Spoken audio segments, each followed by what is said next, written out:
So, I know I did an episode recently on King of the Hill, but here we are again. King of the Hill was a pretty great show. Why would anyone do drugs when they could just mow a lawn? And there was actually only 2 Halloween episodes. There was season 1's Halloween, which is pretty forgettable. And then their second Halloween episode is Pygmalion. Now, this was actually originally supposed to air in season 5, but they decided to push it back because, well, it was a little dark. And I think that's the general consensus with this episode. It is one of the most disliked episodes. I mean, it's not Mrs. Wakefield, and it's not this. Dusty old bones full of green dust. Dusty old bones full of green dust. Green dust?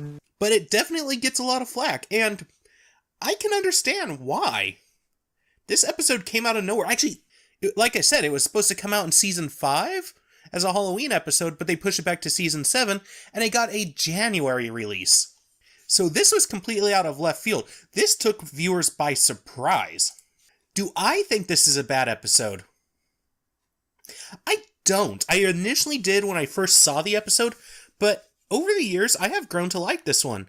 It is a dark episode, though, and, I'm not going to argue that it's not, but I will argue that it's good. So the episode Pygmalion gets its name from Greek mythology, where Pygmalion, a sculptor from Cyprus, fell in love with his own sculptor and wished Aphrodite to grant her life.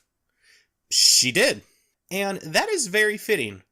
So the outline of the story is that after Peggy hears Luanne getting scolded by her boss, Peggy quits Luanne's job for her. And you have just lost yourself a waitress. She quits. Well, now, wait a minute. I wasn't going to fire her. Mm-hmm. It's too late for your apologies now, isn't it? Without Luanne's consent or desire to lose the job. I probably wouldn't have lost my rattlesnakes job if you hadn't said anything. And sets her up for an entrepreneur class. And the class here is taught by Trip Larsen, owner of Larsen Pork Products. Now, him teaching an entrepreneur class is kind of... Well, it doesn't work, because he was born into the money. But he wasn't born with that crown on his head. He's an entrepreneur. My great-grandfather started Larsen Pork Products with little more than 3 pigs and a killing hammer. Today, I'm proud to say, we kill more pigs than, pig hepatitis. I mean, I could just imagine him saying this. My father gave me a small loan of $1 million. But he and Luanne fall for each other, and she comes to his place for a job interview. Upon returning from the interview, it's not actually an interview, but instead, Larsen has made Luanne his girlfriend. How'd it go? Mr. Trip Larsen is the most wonderful man in the whole world. Well, he gave you a job, huh? What position? Oh, I'm his girlfriend. Hank is kind of an idiot in this one and is very oblivious to everything Trip is doing, but Peggy is very on top of it. She is looking out for Luanne, and I think one of the reasons this episode might not be liked all that much might just be because it's a Peggy episode. I mean, it is also still very creepy, so there is that, but Peggy is... Well, she's Peggy. All of these calls were from Mexicans. Now, their Spanish wasn't great, but I was able to gather that they got sick after drinking Alamo. There are some episodes of hers that are hard to watch. Peggy confronts Trip, and Trip makes it perfectly clear that he is not to be messed with, and... Mrs. Hill, I'm a guy who makes his own rules. You play by them, everybody wins.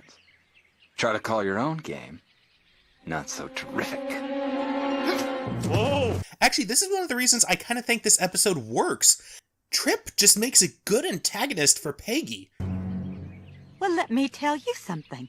You might be rich, but all the money in the world cannot buy you the most precious gift of all, my respect.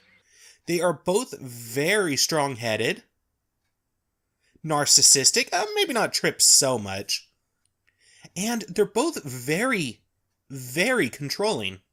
And in fact, we actually find out during the episode that Trip doesn't exactly want Luanne for his girlfriend, but to recreate the Larsen's pork product girl.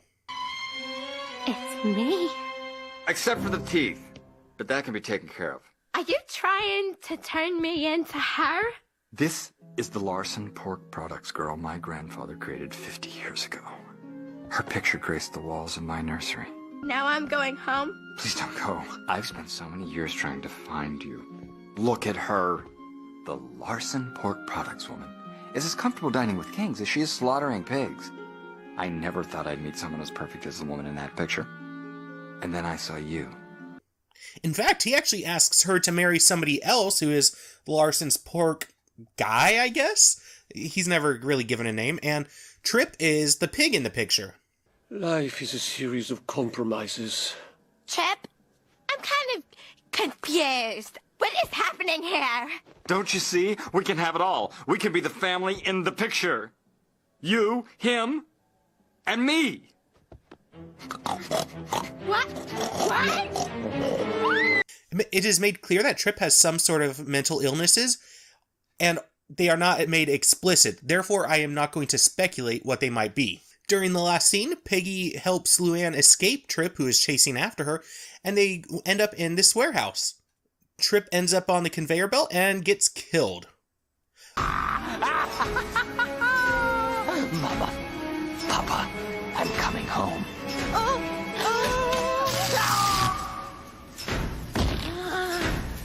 Although he does have a moment of lucidity first. Oh my god. I can suddenly think clearly. The voices have left my head. What am I doing in a pig costume? Uh-oh.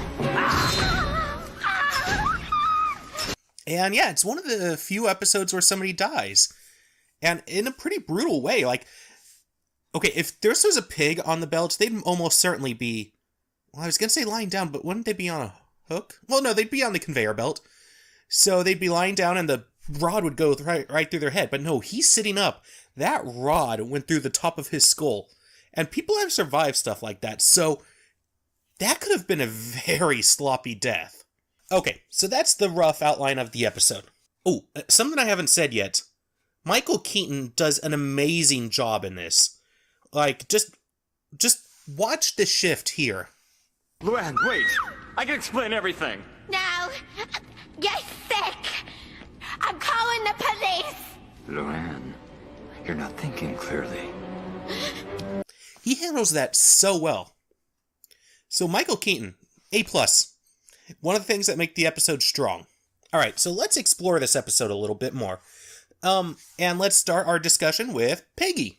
Peggy is her usual self. She's narcissistic, full of herself, believes she can do no wrong, and she is taking over Luanne's life without any of Luanne's consent. In fact, Luanne actually seems like this is a recurring thing, that she has a lot to say to Peggy about this. You know, I probably wouldn't have lost my rattlesnake's job if you hadn't said anything. Exactly, but I won't be around forever to do everything for you. You have to learn to help yourself. It would be really nice if sometimes you could ask me when you make decisions about my life. But she doesn't speak up too much, and what little she does speak up is immediately sidelined by Peggy, saying it won't work for Peggy. You're right. Would you like to go at 7 or at 9? 7. I'm sorry, that won't work for me. So yeah, like I said, this is a very annoying Peggy episode. Oh, and by the way, there's not a lot of Hank or Bobby in this episode. Although Bobby, I gotta love this line.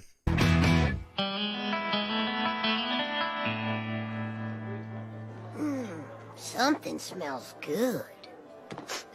It's the menu. Ha! Even the menu smells good at rattlesnakes.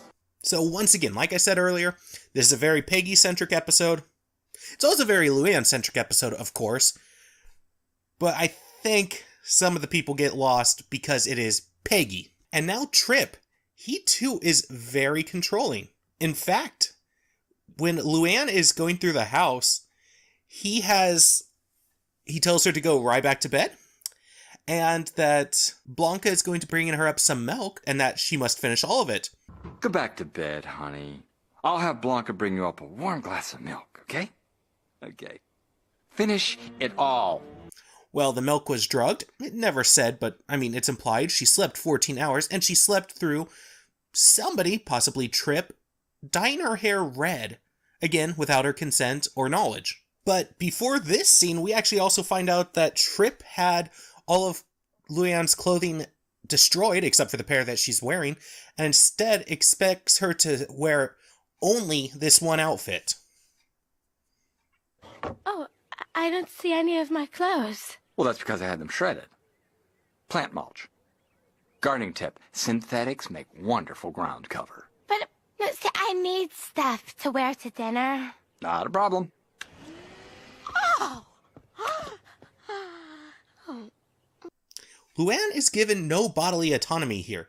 She is not in control of her life, of her body, of her wants, her desires. And although, yes, the whole Trip dies at the end in a horrible way, I think what's most terrifying is that Luanne kind of can't escape these relationships. By the end of the episode, Peggy's like, oh, hey, you solved the day by thinking for yourself.